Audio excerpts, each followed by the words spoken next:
Thanks, Jordan. Appreciate it. Y'all give it up for Jordan bringing out that table. I like it. Hey, Thomas Jefferson drafted the Declaration of Independence, and he included these words that are some of the first words that are in the Declaration of Independence. These are words you probably are familiar with, you memorized in school.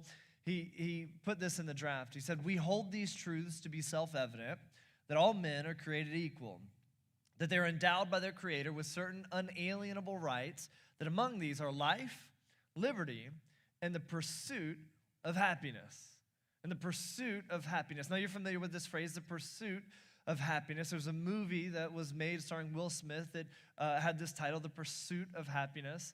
But this is a phrase that Thomas Jefferson put into the draft of the Declaration of Independence. And what he said in this sentence was that you have the right to life, to liberty, and then he said the pursuit of happiness. Now, like I said, Jefferson drafted the Declaration of Independence, but then it went through a committee of other people who contributed to it, who looked at it, who revised it. That committee was John Adams, Benjamin Franklin, Roger Sherman, and Robert Livingston. And they reviewed it, they made contributions to it. But this phrase, the pursuit of happiness, is one that is strictly TJ, like Thomas Jefferson. He put this in there, and it made it in there. Like, this is directly from Tommy J. And what he's saying is, you have the right. Look at it again. You have the right to life, liberty, and the pursuit of happiness. So you have the right to life. What that means is that it belongs to you. Life is yours. It belongs to you. You have the right to liberty. You have the right to freedom. It's yours. It belongs to you. But he said, you don't have the right to happiness. You have the right to the pursuit of happiness. And the idea with the pursuit is this, that when I'm pursuing something, I don't have it. That it's out there. It's just around the bend. It's just around the corner. It's just over there. And I have the right to pursue, to chase after it, but I don't have it. And the reason why Thomas Jefferson put you have the right to the pursuit of happiness is because he believed that no one could truly have happiness. That you cannot have happiness. You do not have the right to own happiness, to possess it, but you can chase after it. And the reason why he believed this, that a person can't have happiness, is because when he was 20 years old, he got rejected by a woman. His heart was broken. And he wrote a letter to his friend about this experience in 1763. He wrote this letter to a classmate. He said this, "Perfect happiness, I believe, was never intended by the deity to be the lot of one of his creatures in this world, but that he has very much put in our power the nearness of our approaches to it. It is what I steadfastly believed." So what Tommy J is saying is, you can't have happiness because it always eludes you, but you can pursue it. And so he lived his life in this constant pursuit of always wanting more. It's just not enough. It's just around the bend, just over the horizon. I'll just keep chasing after it. And he said that you and I have that right as well. So according to Thomas Jefferson, we have the right to life. You can have that. That's yours. It's in your possession. Liberty, freedom, it's yours. It's in your possession. But you can't have happiness because he got his heart broken. And so you and I are doomed to pursue happiness for the rest of our life because we don't have that right. Now, even though I think we might push back against that and say, no, we actually can have happiness, the truth is you and I, we live in a way where we tend to be pursuing happiness on a regular basis. Like we say things like this, if I could just get this, then I'd be happy, right? If I could just reach this status, then I'd be happy. If I could just graduate from school, then I'd be happy. If I could just find a boyfriend, then I'd be happy. If I could just lose these 10 pounds, then I'd be happy. If I could just have 8 abs instead of 6 abs, then I'd be happy. If I could get married, when I get married, oh, then I'll be happy. When I get divorced, then I'll be happy, right? If I make 6 figures, I'll be happy. If I could just get a car, if I could just get a nicer car, if I could just move out of the house and into my own place, if I could just buy a nicer house, when I have kids, then I'll be happy. When my kids get older, then I'll be happy. When they get out of my house, then I'll be happy. If I could just go on vacation, if I could get a break, then I'd be happy. When, then, if. It's always this pursuit of the next level. If I could get that, then I'd be happy. And it's almost like what we're saying is what we have right now is not enough. It's not enough. And I wonder if you were to take a look at your life and you took inventory of your life and you just looked at all the things you had in your life, if you would say, I feel like what I have is not enough.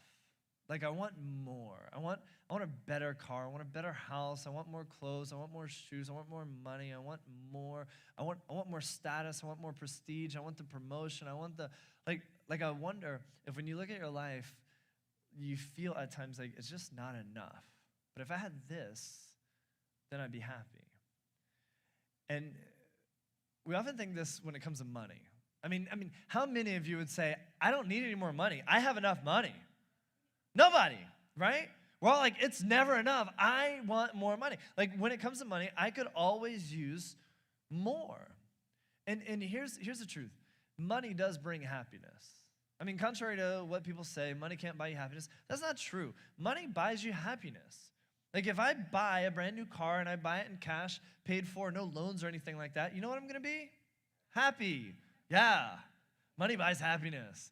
If I buy a new house, I'm going to be happy. If I invest and save up for my kids' college and I'm able to pay their way through college, I'm going to be happy and they're going to be happy. If I'm investing for the future, retirement and things like that, and we're able to retire, I'm going to be happy. If I save up and we pay for a vacation, we go on vacation, you know what I'm going to be when we're in Cancun at an all-inclusive resort by the beach, sipping on margaritas? Happy. Some of you are like drunk. No, you gotta draw the line at some point. But I'm gonna be happy. So money does buy happiness. The problem is that happiness doesn't last. And so oftentimes we're chasing more and more money so we can be happy because the happiness doesn't last. Happiness is fleeting. Happiness does fade. If I have enough money and then I give it away to other people, it makes me happy. So money does buy happiness, but the happiness doesn't last. And so what we do oftentimes is we find ourselves chasing more and more because the euphoria that we feel. And so oftentimes what people will say is if I just had more money, then I'd be happier. But that's not true. You might be a little happier, but the happiness wouldn't stay. There's a study that was done where people who made $40,000 a year were surveyed, and they asked, hey, how much more money would you need to be happy? And people who made $40,000 a year said, if I just made $50,000 a year, then I'd be happy. But they interviewed people who made $50,000 a year, and they found out they weren't happy.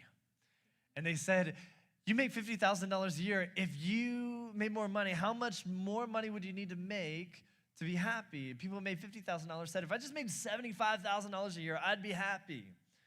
But then they found people who made $75,000 a year. They said, how much money would you need to make to be happy? They said, if I made $100,000, I'd be happy. People who made $100,000 said, if I could just make $150,000, then I'd be happy. People who made $150,000 said, if I could just make $250,000, then I'd be happy. What they found is that progressively, over and over, there was this next layer of happiness. If I could just make this, if I could just be here, then I'd be happy. And what they were saying essentially was what I have isn't enough. It's not enough. And then there were people who said, if I just had what you had, then I'd be happy. And those people were saying, no, because I have that and I'm not happy. But if I had what they had, then I'd be happy. And we live in this state oftentimes where we just look at what we have and we say, it's not enough. I mean, how much money for you would be enough? You come up with a figure and then 10x it, right? Now I'm really happy. But whatever you come up with, the people who are living there are like, no, if I had more. So oftentimes we live in this state where it's just never enough. It's not enough. And today we're starting this brand new series called When It's Not Enough. When it's not enough. Because maybe you're like me, there are times where I feel like it's just not enough. I mean, I could always use another car. I could always use more shoes. I could always use more money. There's times in my life where I feel dissatisfied, where I feel stuck, and I just want more. I just feel like it's not enough. But here's my hope throughout this series as you stick with us in this journey. It's a 3-week series, so come back next week and the week after. My hope for us in this series is this, that by the end of this series, we'll be able to look and say, you know what? Not only is what I have enough, because that's where I want to take us. I want to take us from this place of when it's not enough to actually, I have enough. Like, I'm good. But I want to take us further to a point where we see, actually, what I have is more than enough. Like, what if we could live in a place where we said, what I have is more than enough? I mean, that's a different state of living. That's a different state of being, a different state of feeling, right? I mean, just think about the phrase, it's not enough. What comes up for you? It's not enough. There's stress, there's probably anxiety, there's worry, I gotta get more, I gotta chase after, I gotta pursue. It's not enough. Now I want you to step into this phrase. I got more than enough. What do you feel now? Like if you live in that phrase, I got more than enough. I can take a breath. I got peace. I got calm. There's no anxiety. There's no worry. There's contentment there. This is where I want us to live, in a place where we say, I actually have more than enough. And so today I want to give you the title for my sermon. If you're taking notes, you can go ahead and write this down in the notes section of your phone. And if you're not taking notes, I want to give you the title for my sermon so you can go ahead and write it down in the notes section of your phone. Here's the title for the sermon. How many coats does one need? How many coats does one need? See, 2,000 years ago, Jesus burst onto the scene, quite literally being born of a virgin. And that's what we're going to celebrate on Christmas Eve. Every single year, we celebrate the birth of Jesus. And so we're celebrating that on Christmas Eve. December 24th is Christmas Eve. It's always on December 24th, just in case you were wondering. But December 24th is a Sunday, and so we're going to meet here just like we do every Sunday morning, but we're going to do two services that day, one at 9:30 and one at 11. The reason why we're doing that is we're giving more options for people to come and celebrate the birth of Jesus. And the reason why we do Christmas Eve is because Christmas Eve is one of the best times for people who don't come to church to come to church. And so if you've been inviting somebody to church, your friend, your family member, and they're like, nah, I'm not coming to your stupid church, now you get to say, hey, you got to come with me on Christmas Eve, because everybody goes to church on Christmas Eve. Like, if you don't go to church on Christmas Eve, you're going to hell, right? You just tell them that. Scare the hell out of them, right? Here, come on with me. Don't say that. Well, you know them better than me. Maybe you should say it. I don't know. But the time people will come to church is on Christmas Eve. And so you got to say, hey, you got to come and sit with me Christmas Eve. And we got two options, 9:30 and 11. Again, the reason why we give two options is because more options means more people. So more people have the opportunity to come and celebrate. I don't know that we're going to pack out the skate house in two services. Maybe if we did one, we could pack it out. But that's not the point. The point is to get as many people in the house so that they can hear about Jesus. And so 9:30 and 11, we're doing two identical services. So if you come to one, you're not going to miss anything from the second one. They're going to be identical. And you may be wondering, well, which service should I come to? You should come to the service that your friends and family members will come to, because you're going to bring people. We don't do Christmas Eve just for ourselves. We do Christmas Eve so that people who don't go to church will come to church and experience the grace and love of Jesus. That's why we're doing this. We're not doing it for ourselves. We are a church designed for people who don't go to church, for them to come and find the grace and hope of Jesus. And so you come to the service, your friends and family will come to. So you're going to invite them. We're going to have cards for you to hand out. You're going to post about it. And if your friends and family say, hey, I can go to 9:30, you know what service you go to? 9:30. So you can sit with them. If they say I can go to 11, you know which one you go to? 11. So you can sit with them. If you got friends and family who can come to 9:30 and then some who come to 11, you know which one you go to? Both of them. Exactly. So that you can sit with them. And so you're going to go to the service that your friends can go to. And because we're doing two services, right now we're set up and geared towards people serving for one service. So what that means is that between now and Christmas Eve, we got to beef up some of our serving opportunities. We got room for people to serve and help out and make a difference. So if you're not currently serving, I want to invite you to start doing that so we can be ready for Christmas Eve. But we celebrate the birth of Jesus on Christmas Eve, December 24th. And so Jesus bursts onto the scene, and he has this cousin named John. Jesus is 6 months younger than John, but John is the guy who goes before Jesus to announce Jesus and tell people about Jesus. So he grows up with John, and then John begins a public ministry, and he's doing some prep work for Jesus before Jesus actually launches his ministry. And I want to take a look at what John says in the prep work leading up to Jesus launching his ministry. So Luke, this doctor and also self-made reporter, wrote about some of the things that John talked about, and then he went ahead and wrote about the life and ministry of Jesus after that in the Gospel of Luke that we have in the New Testament. But here's what Luke says about John. So John's about 30 years old, and it says, "Then John went from place to place on both sides of the Jordan River, preaching that people should be baptized to show they had repented of their sins and turned to God to be forgiven." And so briefly, here's the message that John is conveying to people. He said, hey, you used to follow your own way, but now you're following God's way.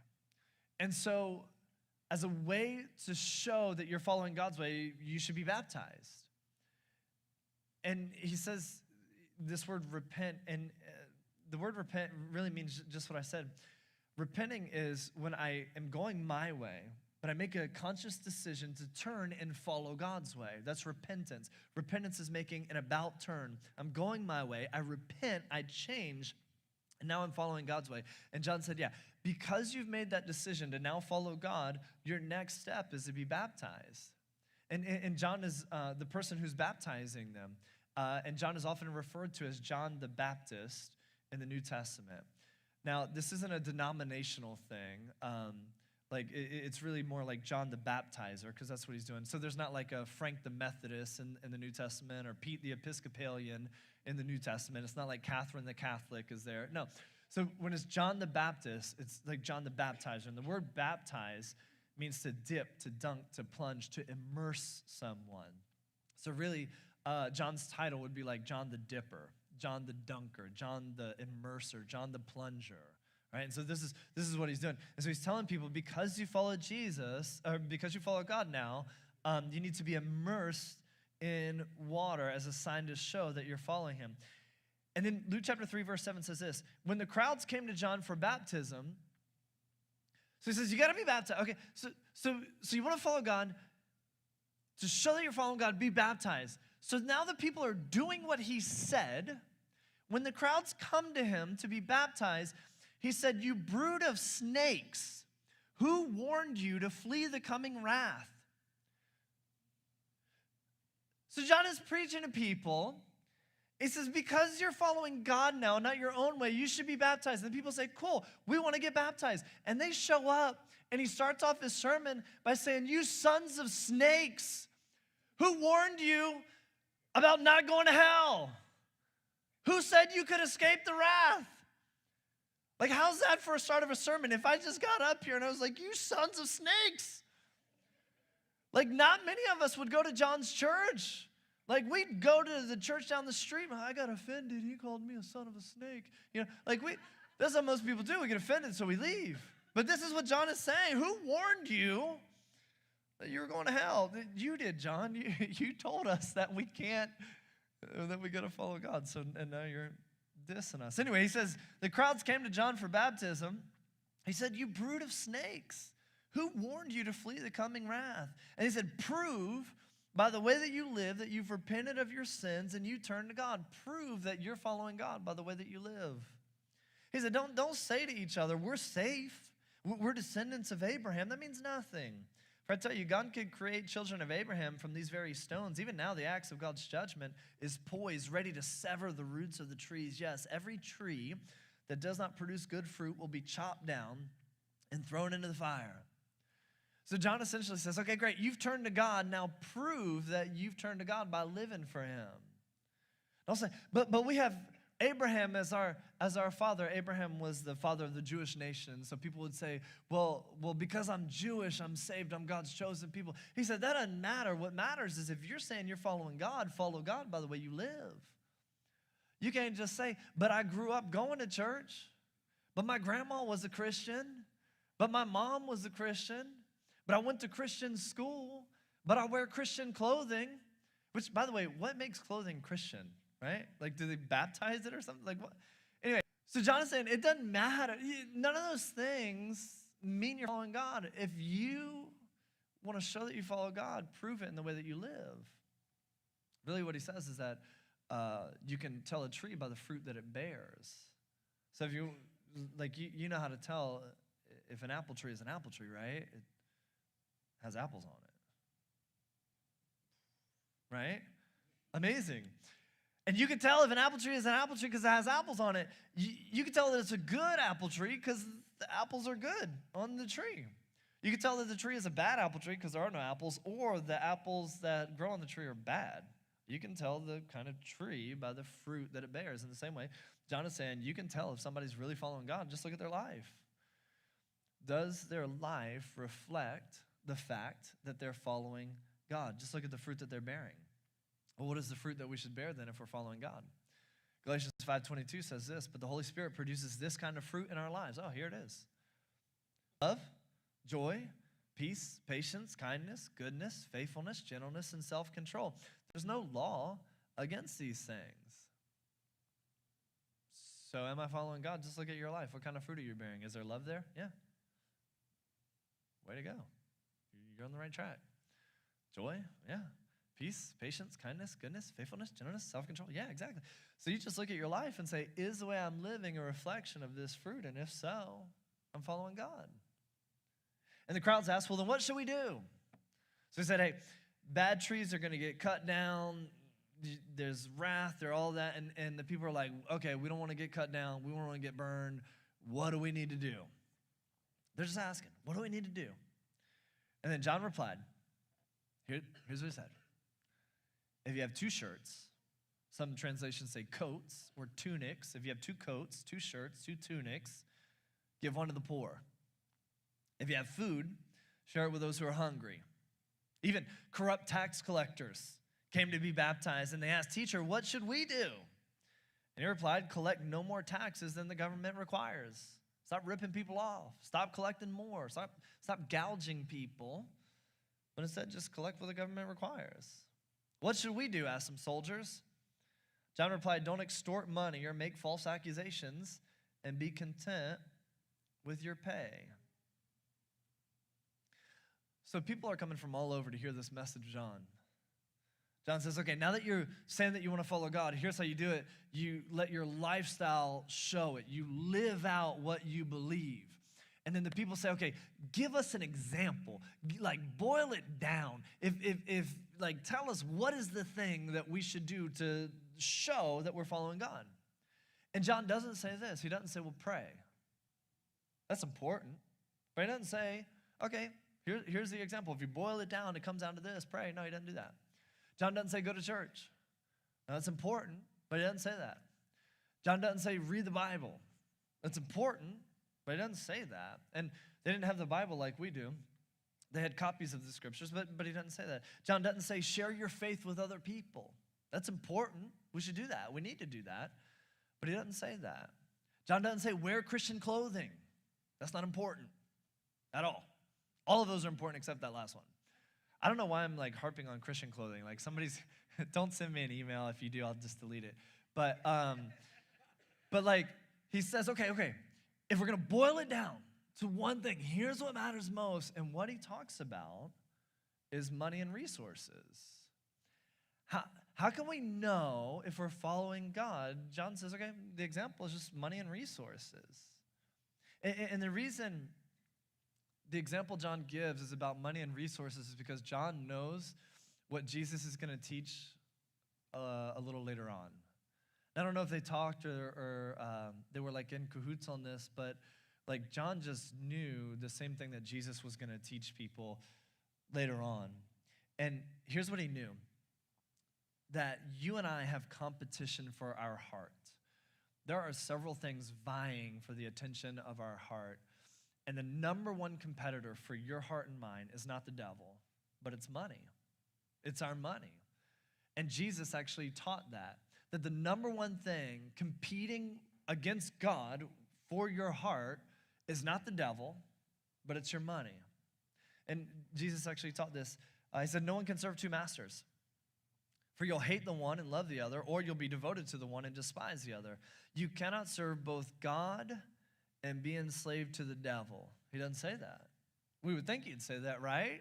It's like God and the devil. No, he says, you can't serve God and be enslaved to money. Like the number one competitor against God for our heart is our money. And Jesus said, you got to pick one or the other. You can't serve God and be enslaved to money. That's why I tell you not to worry about everyday life. Whether you have enough food and drink or enough clothes to wear, isn't life more than food in your body, more than clothing? So Jesus says you can only have one master, and the top two contenders are God or money. So the question is, which one are you going to choose? And I don't know if you caught it here. Jesus said, that's why I tell you, don't worry about if you have enough food or enough clothes. Don't worry about if you have enough food or enough clothes. Do you remember what John said to the people when they came out and they said, what do we need to do? What did he say? He said this. John replied, if you have 2 shirts, 2 coats, 2 tunics, what's that? Clothes. Give one to the poor. If you have food, what's that? Food. Share it with those who are hungry. Jesus said, don't worry about clothes or food. John said, if you got too much clothes, give them away. If you got plenty of food, give it to somebody who doesn't have food. The thing they talk about is money and resources. And when we come to a point where we say, you know what, it is enough, I actually have more than enough, then we won't worry like Jesus taught us. Then we won't be anxious. Then we won't be stressing and striving. And if I could just get, then I'd be. No. So what do? We move from a place where we say it's not enough to it is enough. So he asked the question, this is what John essentially asked the people, how many coats does one really need? How many coats does one really need? You got 2 of them, and there's a guy over there that doesn't have one. Do you really need 2 coats? Do you have enough? Do you have more than enough? Or is it not enough for you?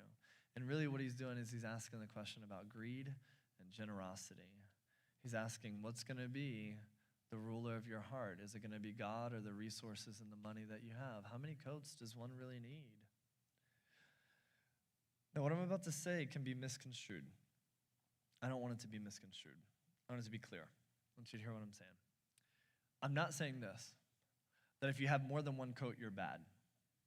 That if you have more than 7 pairs of shoes, you're bad. I'm not saying that if you have investments or savings or retirement accounts or anything like that, then that's bad. I mean, how much money do you really need? I'm not saying if you have multiple cars or multiple boats or multiple houses, then that's a bad thing. I hope you get multiple of all of those things, and I hope you give me one of them. That'd be awesome. I would love Lamborghini, Ferrari, boat, any of that. I just don't want to take care of the boat, so maybe you can hire somebody to come take care of the boat. Anyway, so I'm not saying it's bad if you have more than one of the, but here's what I want us to ask is how much do we need? How much is enough? What I'm about to encourage you to do is totally up to you. And it's for you to take inventory and check for you. Like we have 4 cars. One of them is an 83 El Camino that I'm working on restoring right now. So if anybody wants to come learn mechanic stuff and help me with that, you can. Or you want to donate to my project, you can. We're going to probably keep our 4 cars. So I'm not saying you have to get rid of all your stuff. This is not a call to poverty, okay? This is not that. But I want you to take inventory of your life, take inventory of your house, take inventory of your closet, take inventory of your shoes, take inventory of your jeans, take inventory of all that you have, and just ask the question, how many do I need? And here's what I believe we'll find.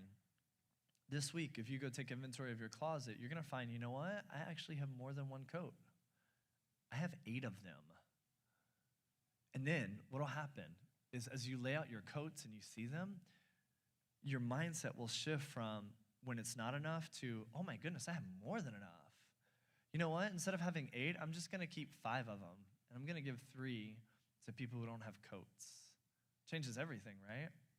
Like, I think oftentimes we think we don't have enough because we have so much that we don't take inventory of it and we take for granted what we have. So here's what I want to challenge you to do. This week, would you take inventory of your house, take inventory of your life? Go through your closet and see how many coats do I have, and then ask the question, how many coats do I need?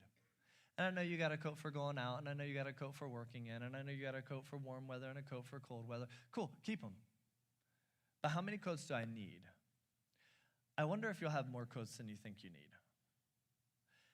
Also, I want to encourage you to go through your drawers and like your dresser drawers, not your drawers, underwear, but your like drawers, and see like how many pairs of jeans do I have and how many pairs of jeans do I really need? And then look at your shoes. How many pairs of shoes do I really need? And then go through your closets and look at blankets. How many blankets do I actually need? I mean, we got these throw blankets for Christmas every single year for the past 12 years, and they're all stacked up in the closet, and I don't use all 12 of them. Can I keep 3 of them and donate the rest? How many blankets do you actually need? And then go through your pantry this week and take a look. How many non-perishable food items do I really need? Like how many cases of mac and cheese do I really need? You probably need all of them. I don't know. Ramen, definitely you need it all. No, you don't need that. That's not good for you. It's too much sodium. But how much do I actually need? Here's what I'm going to invite you to do. Go through your house and take inventory of those things. Coats, jeans, shoes, blankets, and non-perishable food items. 5 things. Here's my guess, that you're going to find that you actually have more than enough. And here's what I want to invite you to do, to live out the words of John. If you got 2 coats, give one to somebody who doesn't have it. Here's what we're going to do. Next week, we're going to have boxes that are going to be over here on the skating rink. And they're going to be labeled coats, jeans, shoes, blankets, food. I want to invite you. Take this inventory. Clear out some of the clutter. Oh, man, more than enough. Oh, now when you talk about clutter, it's more than enough.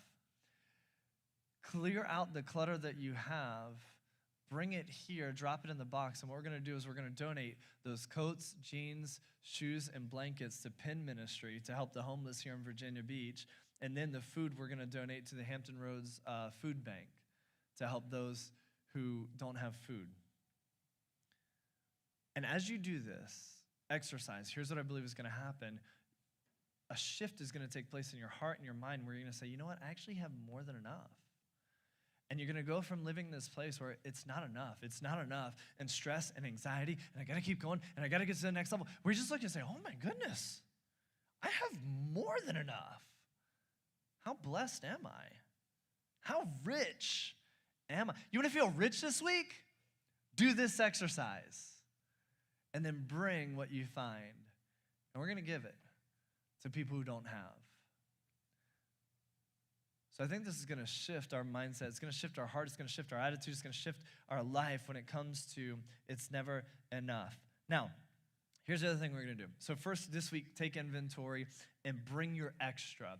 You determine how much you want to keep. It's up to you. There's no judgment in any of that. You determine how much you want to keep. But how many coats does one really need? So you bring that next week, and we're going to give that. Here's the other thing that we're going to do. Because we want to live in a place where it's enough. It's enough. I'm blessed. On December 10th, we're going to do an end-of-year offering.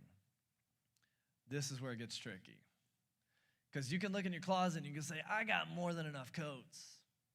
You can look under your bed or wherever you keep your shoes, and you say, I got more than enough shoes. And actually, you're going to feel better when you get rid of some of that stuff and you give it to other people. You're going to feel like, oh, finally I can breathe. I got less stuff. But nobody's going to look at their bank account this week and say, I got more than enough money. But here's what we're going to do, December 12th. On December 12th, we're going to bring an end-of-year offering. And this is going to stretch you. It's going to push you. It's going to challenge you. It's going to get you outside of your comfort zone. But again, we want to live in a place where we are content. Again, John says all the answers he gives is about money and resources, where we're content, where we can look at what we have and we can say, it's enough. It's enough. And I'm good with that. And I can possess happiness here and now.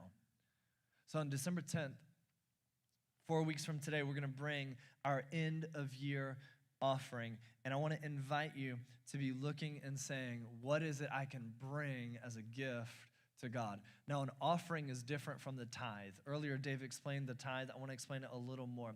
There's a tithe and there's an offering. And God sets up the system of the tithe to challenge us to find contentment and to remind us that everything we have comes from God. So there's a tithe and an offering. Tithing and offering is not a church thing, it's a God thing. And so the idea with the tithe is this, that everything you and I have comes from God. So first we got to start with that mindset. All of what I have comes from God. God is the one who gives me the ability to wake up in the morning. He gives me the ability to earn money. He gives me the ability to work. God gives me my very next breath that I'm about to breathe. It's all a gift. It's a gift. And so I need to understand that everything I have comes from God. Yes, I worked for it. Yes, I earned it. But God is the one who gave me the ability to do any of that, so it all comes from God. So we start with this mindset that 100% of what I have comes from God. And then God says, here's what I want you to do. I want you to take the first 10% of that and give it back to me. That belongs to me, not you, me. And I want you to give me that first 10% as a reminder to you so you know where it all came from. And then the 90%, you get to manage. You get to keep, you get to do whatever you want with, but manage it well. God institutes the system of the tithe so that we can be reminded that everything we have comes from him. So we won't be greedy. So we realize, wait, it's not my money in the first place, it's all his. When I realize that, then I can be generous. Then I can be content. Then I can know, oh, God is going to provide for me. When I realize everything I have comes from God, it reminds me that God is faithful. And so when I'm scared, when I'm not sure, when it's like, I don't really know if I can give this because I don't have enough, it lets me know it doesn't matter if I think it's enough or not. It's God's in the first place. And so I bring the tithe out of obedience to what God says, because he says the first 10% is his. Now, if I don't bring it, I'm disobeying him. If I don't bring back what's his, I'm stealing from him. Why would somebody steal? Because they feel like they don't have enough. Hey, why'd you steal that? Oh, because I had to pay for this, or I didn't. A person steals because they feel like they don't have enough. Hey, I don't want us to live in a place where we feel like we don't have enough. But I can bring what belongs to you because I don't need it. I'm good. I have enough. God institutes a system of the tithe to say, hey, don't steal from me, but bring back to me what's mine. Because what I've given you is enough. This teaches us contentment. It teaches us discipline. And it teaches us gratitude. So we return the tithe back to God. This is the words that the scriptures use. We return the tithe. And here's what God says. In Malachi, the last book of the Old Testament, it's bizarre. God even he tells us to test him in this. He says this, test me in this. Bring the tithe back to me. Return the tithe back to me. And we bring the first 10% of what belongs to God through the local church. He says, bring that back to me. And see if I don't open the floodgates of heaven and pour out so much blessing, you won't know what to do with it. So he says, when you return the tithe, I'll bless you. Now, this isn't a give to get kind of thing. This isn't like, hey, you give $1, God's going to give you $10. You give $10 right now, he'll give you $100. You give $100, well, he'll give you $1,000, right? This isn't that, okay? And I'm not selling miracle oil. So this isn't that. And I'm not saying this because the church needs your money. We don't. God says, if you trust me and you do what I say, I'll bless you. Not just with finances, but with joy, with hope, with peace, knowing that you're part of something great. And we believe so much in the promise of God. Here's what we have. We have this thing called the 90-day tithe test. And so what this is and you can see it on our app. If you have our app, if not, you can download it. But it's right at the bottom of our home screen. There's a video, it explains it. But the idea is this, that when you commit, you say, and maybe this is the first step some of you need to take. I'm going to commit to tithe. I'm going to commit to return the first 10% back to God. So you say, I'm going to do this. When you commit to tithe for 90 days, if at the end of those 90 days, you don't feel like God has blessed you, not just financially, but with hope, with joy, with greater meaning and purpose, if you don't see the blessing of God in your life because we don't care about your money, we will give it back to you. Like if you say, I've tithed for 90 days, I haven't seen the blessing of God, the promise of God in my life, I want my money back, we'll give it all back to you. So I want to encourage some of you to sign up for the 90-day tithe test. Just so you know, this isn't about us getting your money. No, not at all. We want something for you, not something from you. So that's the tithe. But on December 10th, what we're going to do is we're going to bring an end-of-year offering. An offering is anything over and above the tithe. When I bring the tithe, the first 10% of what God has given me, I'm simply obeying God, giving him what's his. When I bring an offering that's anything above that first 10%, now I break into generosity because now I'm giving what belongs to me. What we're going to do on December 10th is bring an offering over and above the tithe. Some of you can't bring that because you're not tithing yet. So for some of you, the first step is to say, I'm going to start trusting God with my finances, and I'm going to begin tithing. It's only after that that you can bring an offering and become generous. So on December 10th, we're going to give you an opportunity to bring an offering. Anything over and above the tithe as a way to say, God, thank you for the way that you've blessed me, and I just want to give this to you as a gift. In the past, when we've done things like this, there was a time I felt like God was saying to me, I want you to clear out your bank account and give it all to me. And so we did that. All of what we had saved, our emergency fund, everything, 3 to 6 months of expenses, all of it. We cleared out everything and brought it. I'm not saying that's what you should do. I just felt like God was saying that's what I should do. So that's what we did.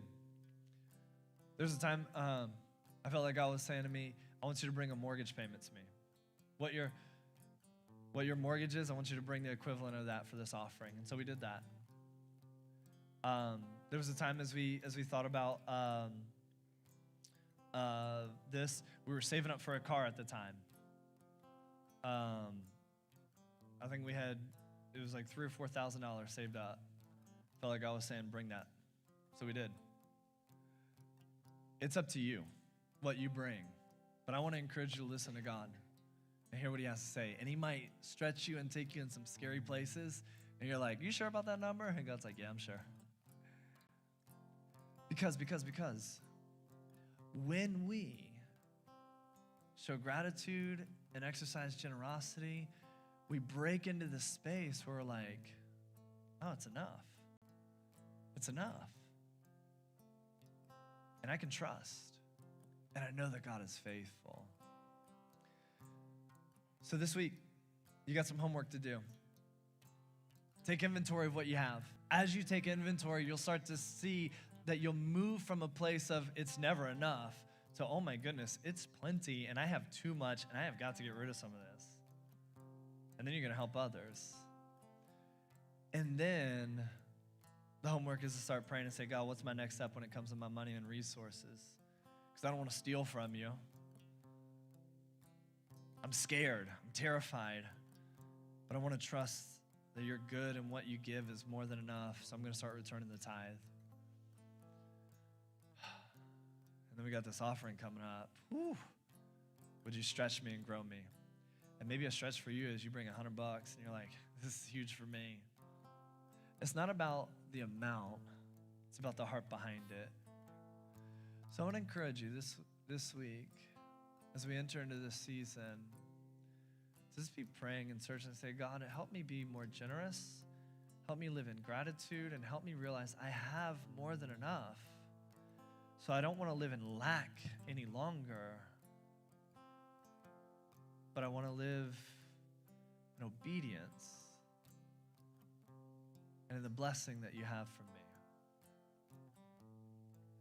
Man, every single week we get a chance to remember the sacrifice Jesus made for us on the cross and how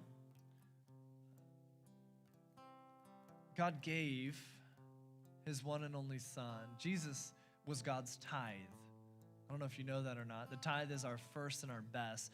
God gave his one and only son, his first and his best for us so that we could be saved, so that we could have a relationship with him. And every week we remember that as we take communion. In your chairs there's some cups. In those cups there's some bread and some juice. And the bread, it reminds us of Jesus' body that was broken for us. The juice reminds us of his blood that was shed for us. I want to invite you as we sing this next song. We're going to sing it. Let's sing it. We'll sing it.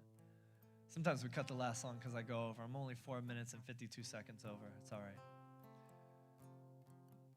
We're going to sing this last song. As we sing this song, I want you to take communion and then let this song be a prayer for you as you say, light a fire down in my soul. Give me a passion, God. Give me a deep desire, burning for you.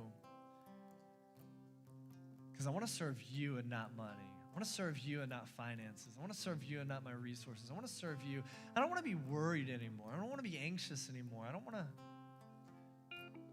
Yeah, before I go, I hope you hear that. This is not about your money. This is about your heart. This is not about what we want from you. It's about what we want for you. Because I want you to have that peace. I want you to have that contentment. I want you to have that gratitude. I want you to live in generosity. So as we take communion and we sing this next song, let this be a prayer. God, light a fire down in my soul. Give me a passion to live for you because I want my life to reflect your love. Would you pray with me? God, I want to thank you for your grace, your love. Man, we got some homework. We got some work coming up. But that's why we showed up. That's why we came here today. We didn't come here to just sit and hear a message we'll forget tomorrow. We came here to be challenged to be more like you. Jesus, you did the hard thing by going to the cross, and we want to do the hard thing this week by taking inventory of all that you've blessed us with and given us and realize we got more than enough. Because we know when we do that, we'll reach the other side of contentment. We'll come to see that we don't have to endlessly pursue something, but we already have it because you blessed us already. So God, help us see the blessing. Help us live in contentment. Help us be grateful. And help us exercise generosity. In Jesus' name, amen.